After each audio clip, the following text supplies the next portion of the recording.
ओम शांति। आज की तारीख है 14 जुलाई 2021। आज की साकार मुरली से मीठे प्यारे बाप दादा की मीठे मधुर अनमोल महावाक्य सुनेंगे। आज की मुरली का सार है, मीठे बच्चे, सारी दुनिया को शांति देना एक बाप का ही काम है। इसलिए कहते हैं, हे शांति देवा, तो प्राइज भी बाप को मिलनी चाहिए। आज का प्रश्न है, कौन से बच्चे बाप को पूरा फॉलो कर सकते हैं? उत्तर है, जो बाप के समान पावन बनते हैं वही पूरा फॉलो कर सकते हैं। नंबर 2, जो पक्के आशिक बने वही मुझ माशूक को फॉलो कर सके। ऐसे आशिकों को ही मैं साथ ले जाता हूँ। इसलिए शास्त्रों में दिखाते हैं, गौ का पूंछ पकड़ने से पार हो जाएंगे। अब यहाँ गौ की पूंछ की तो बात ही नहीं है। गीत है, तू प्यार का सागर है। ओम शांति। बाप दादा दोनों है ना। अब यह तो बच्चे जानते हैं कि आत्माओं का बाप शिव बाबा है। यह भी तुम जानते हो कि मैं पतित पावन हूँ, मैं निराकार हूँ। तुम भी निराकार हो, शांत स्वरूप हो। निराकार बाप भी शांत स्वरूप है, आत्मा भी शांत स्वरूप है। आत्मा का स्वधर्म है ही शांति। तुम्हारा निवास स्थान है शांति धाम। जब यज्ञ आदि रचते हैं तो कहते हैं शांति देवा, क्योंकि शांति का सागर तो वह परमात्मा है। सारी दुनिया को शांति देने वाला वह बाप है। ऐसे बहुत हैं जिसको शांति के पीछे प्राइज मिलती है। कभी किसको प्राइज मिलती है तो कहेंगे ये शांति स्थापन करने के निमित्त बने हुए हैं। इसमें बड़ों के नाम लेते हैं। अब शांति तो चाहिए सारी दुनिया में, नहीं तो अशांत में रहने वाले औरों को भी अशांत करेंगे। यह है ही रावण राज्य। रावण दुश्मन है ना। राम को दुश्मन नहीं कहेंगे। राम की कभी एफिजी नहीं जलाएंगे, ना त्रेता वाले राम की, ना परम पिता परमात्मा की। राम राज्य तो सब चाहते हैं, परंतु राम राज्य किसको कहा जाता है यह भी कोई नहीं जानते। सिर्फ कहते हैं नई दुनिया हो, नई दिल्ली में राम राज्य हो। नई दिल्ली कहते हैं, नाम तो बहुत रखे जाते हैं। दिल्ली सबकी कैपिटल रहती है। दिल्ली ही परिस्थान था। राधे कृष्ण को भी वहां ही दिखाते हैं। ये दोनों ही मुख्य प्रिंस और प्रिंसेस हैं। सिर्फ दोनों नहीं हैं, जरूर और भी होंगे। 8 रजाई तो गाई जाती है। बुद्धि से काम लेना है। सतयुग में जरूर रजाई और भी होगी। यहाँ भी देखो कितनी रजाई है। वृद्धि होते होते ढेर हो जाते हैं। फलाने गांव का महाराजा। छोटे छोटे गांव भी बहुत है ना। सतयुग में इतने थोड़े ही थे। वहां तो लक्ष्मी नारायण का ही नाम वाला है। 2500 वर्ष उन्हों का राज्य चला है। मनुष्य कहते हैं लाखों वर्ष हुए। विचार की बात है। यह है आत्माओं के लिए भोजन। बाप यही रूहानी भोजन देते हैं तुम्हारी बुद्धि को, आत्मा को। तुम्हारी बुद्धि का ताला अब खुला है। ऋषि मुनि आदि सब कहते थे, हम रचता और रचना को नहीं जानते हैं। अब तुम बच्चे ऐसे नहीं कहेंगे। तुम तो रचना और रचता के आदि मध्य अंत को जानते हो। तुम अपने 84 के चक्र को जान गए हो। आदि में तुम देवी देवता थे, फिर मध्य में रावण की प्रवेशता होने से विकारी बन गए हैं। अब है अंत। तुम जानते हो, अभी पुरानी दुनिया का विनाश हो, फिर आदि होगी। आदि में होगा राम राज्य, मध्य से रावण राज्य शुरू होता है। अब रावण राज्य पूरा हो, फिर राम राज्य शुरू होगा। नर से नारायण बनना है। यह है सत्य नारायण की कथा। तुम जानते हो, सर्वशास्त्रमयी शिरोमणि श्रीमद् गीता है। श्रीमत मिलती है श्रेष्ठ बनने के लिए। श्री कहते हैं श्रेष्ठ को। बच्चे जानते हैं, एक गीता शास्त्र है जिसे देवी देवता धर्म का शास्त्र कहा जाता है, जिससे देवता धर्म की स्थापना होती है संगम पर। सतयुग में तो कोई पतित होते नहीं जो पावन बनाए। अब तुमको बाप समझाते हैं, गीता को पतित पावनी कह नहीं सकते। गीता द्वारा पावन नहीं बन सकते हैं। गीता के भगवान को पतित पावन कहते हैं। ये अच्छी रीति याद करो। गीता है आदि सनातन देवी देवता धर्म का शास्त्र।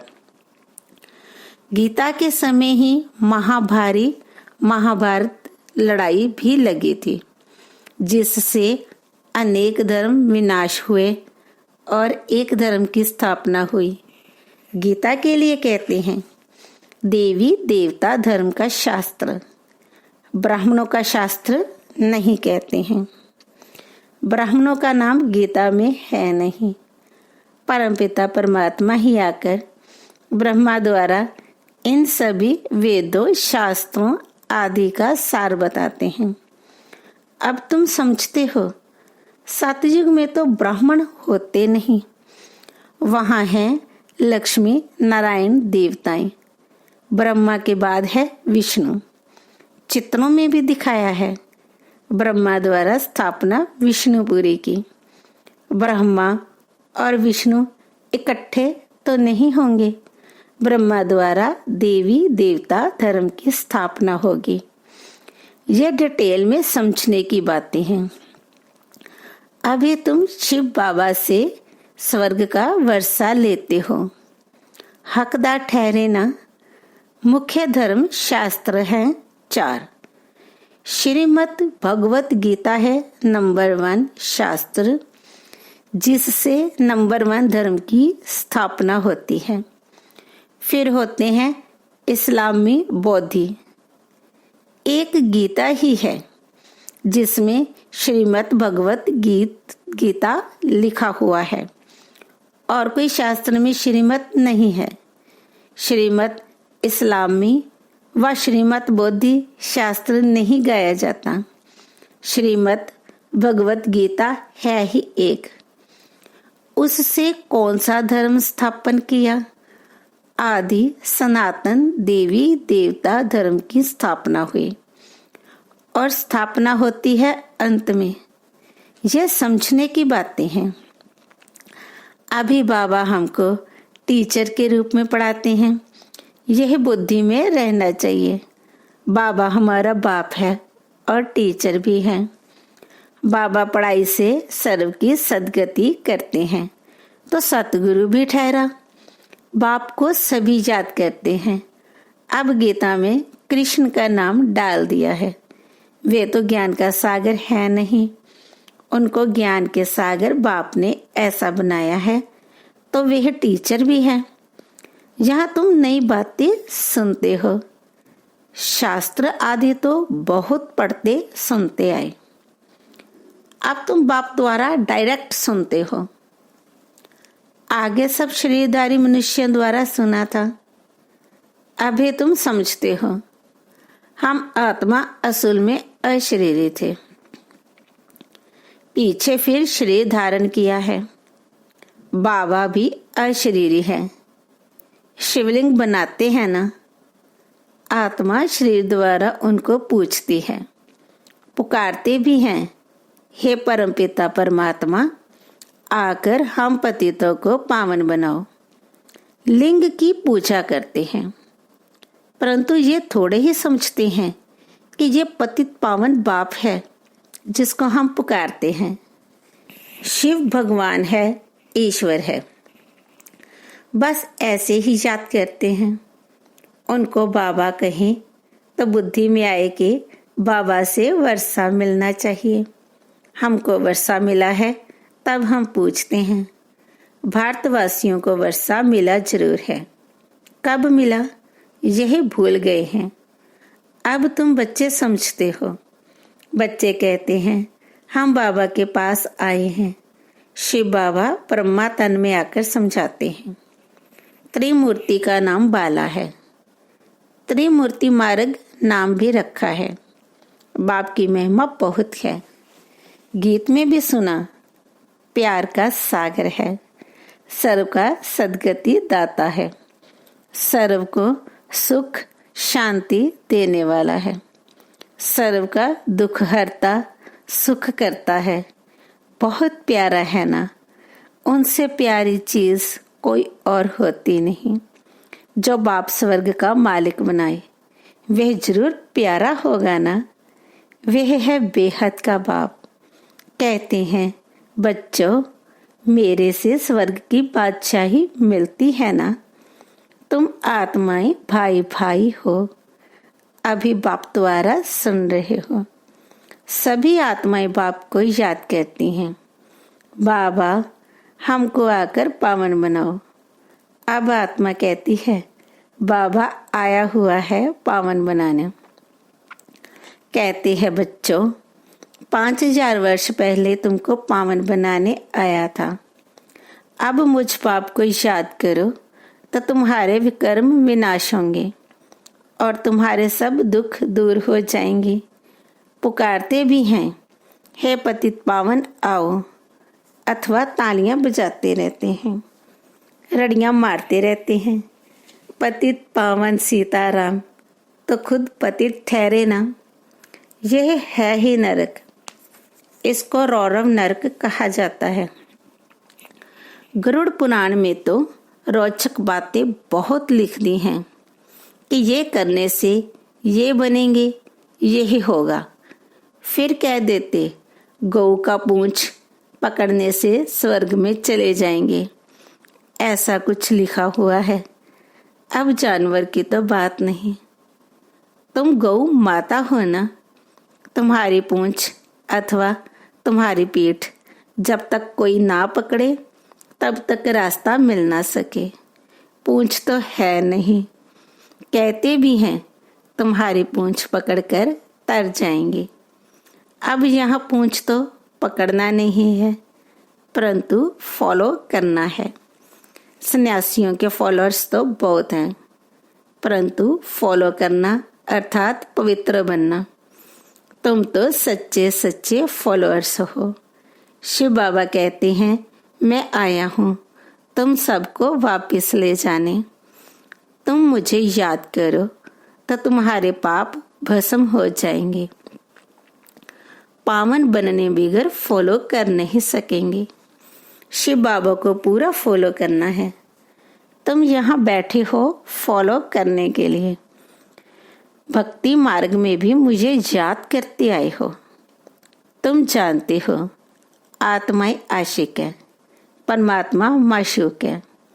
आत्माएं उनको याद करती हैं और वो आई हैं लेने लिए। कहते हैं मुझे फॉलो करो तो तुम्हारे को साथ ले जाऊंगा। कैसे फॉलो करो वे भी समझाते हैं। मैं पावन हूँ, तुम हो पतित, तो जरूर पावन बनना पड़े, जरूर फॉलो करना पड़े। विकारी तो फॉलो कर ना सके। फॉलो करने के लिए मेरे समान पवित्र बनो। क्या मैं पतितों को अपने साथ शांति धाम में ले जाऊंगा? इतने सब मनुष्य भक्ति, तप, दान, पुण्य आदि करते हैं मुक्ति पाने के लिए, क्योंकि यह दुख है और चाहते हैं हम अपने घर वापस जाएं।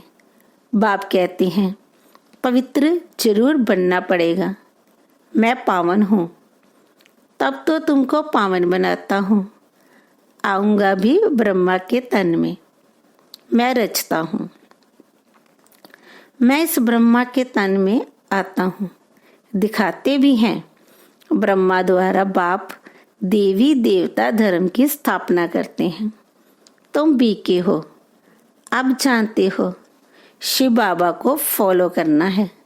बाप कहते हैं मुझे याद करो तो मैं प्रतिज्ञा करता हूँ पावन दुनिया में ले चलूंगा, और कोई उपाय है नहीं। कहते हैं पतित पावन, जहाँ तो दृष्टि ऊपर जाती है, जहाँ तो पानी के तरफ देखते हैं।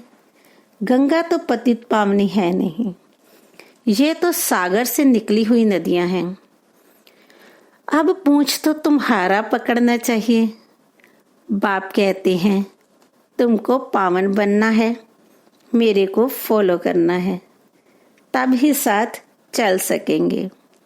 बाप कहते हैं तुम मेरे साथ रहने वाले थे, अब 84 का चक्र लगाए पतित बने हो। अब फिर मेरे को याद करो तो पावन बनेंगे। सन्यासी भी गृहस्थी को कहते हैं फॉलो करना है तो घर बार छोड़ो। बाप कहते हैं मैं परमधाम में रहता हूँ, तुम भी चलेंगे जहाँ यहाँ ही विषय सागर में रहना अच्छा लगता है। तुम तो पुकारते आए हो, हे पतित पावन आओ। अब बाप आए हैं, साथ ले जाते हैं। कल्प कल्प आकर तुमको साथ ले जाता हूँ। फिर सतयुग में तुम बहुत सुखी रहते हो। ये लक्ष्मी नारायण स्वर्ग के मालिक थे ना, इन्हों को इतना सुख देने वाला कौन? हेमली गॉड फादर बाप याद दिलाते हैं तुम हमारी जयंती मनाते हो। परम पिता परमात्मा की जयंती सभी भारतवासी मनाते हैं। हमारा ये बर्थ प्लेस है। क्रिश्चियन थोड़े ही मनाएंगे, वे तो क्राइस्ट को मानेंगे। शिव जयंती भारतवासी मनाते हैं। यह सर्व के पतित पावन बाप का बर्थ प्लेस है। बाप सबको सुख देने वाला है, सर्व को लिबरेट करने वाला है। तो भारत कितना ऊंच है बाप जानते हैं। ड्रामा अनुसार जब हमारे बच्चे बहुत दुखी हो जाते हैं तब मैं आता हूँ वर्षा देने। बाप है ज्ञान का सागर, सुख का सागर, बच्चों को वर्षा दे रहे हैं। कहते हैं मुझे फॉलो करो।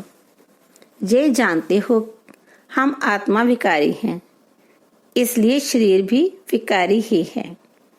सतयुग में आत्मा पवित्र है तो शरीर भी पवित्र मिलता है। अब आप कहते हैं बच्चे पावन बनो। याद से ही तमो प्रधान से सतो प्रधान बनेंगे। अच्छा, मीठे मीठे सिकी लदे बच्चों प्रति माता पिता बाप दादा का याद प्यार और गुड मॉर्निंग। रूहानी बाप की रूहानी बच्चों को नमस्ते। हम रूहानी बच्चों की रूहानी माता पिता बाप दादा को याद प्यार गुड मॉर्निंग और नमस्ते। शुक्रिया बाबा, शुक्रिया। धारणा के लिए मुख्य सार। नंबर 1, बाप से स्वर्ग का वर्षा लेने के लिए मैं आत्मा भाई भाई हूँ, यह पक्का करना है। बहुत प्यार से रहना है। जैसे बाप प्यारे ते प्यारा है, ऐसे प्यारा बनना है। नंबर 2, बाप समान पावन बनकर बाप को पूरा पूरा फॉलो करना है। बाप के साथ वापस घर शांति धाम चलने के लिए पावन जरूर बनना है। आज का वरदान है याद के आधार द्वारा माया की कीचड़ से परे रहने वाले सदा चेयरफुल भाव। कोई कैसी भी बात सामने आई, सिर्फ बाप के ऊपर छोड़ दो। जिगर से कहो बाबा, तो बात खत्म हो जाएगी। ये बाबा शब्द दिल से कहना ही जादू है। माया पहले पहले पाप को ही बुलाती है, इसलिए सिर्फ इस बात पर अटेंशन दो, द कमल पुष्प के समान अपने को अनुभव करेंगे। याद के आधार पर माया की समस्याओं की कीचड़ से सदा परे रहेंगे। कभी किसी भी बात में हलचल में नहीं आएंगे। सदा एक ही मूड होगी, चीयरफुल। आज का स्लोगन है, पवित्रता की धारणा व धर्म को जीवन में लाने वाले ही महान आत्मा हैं। ओम शांति।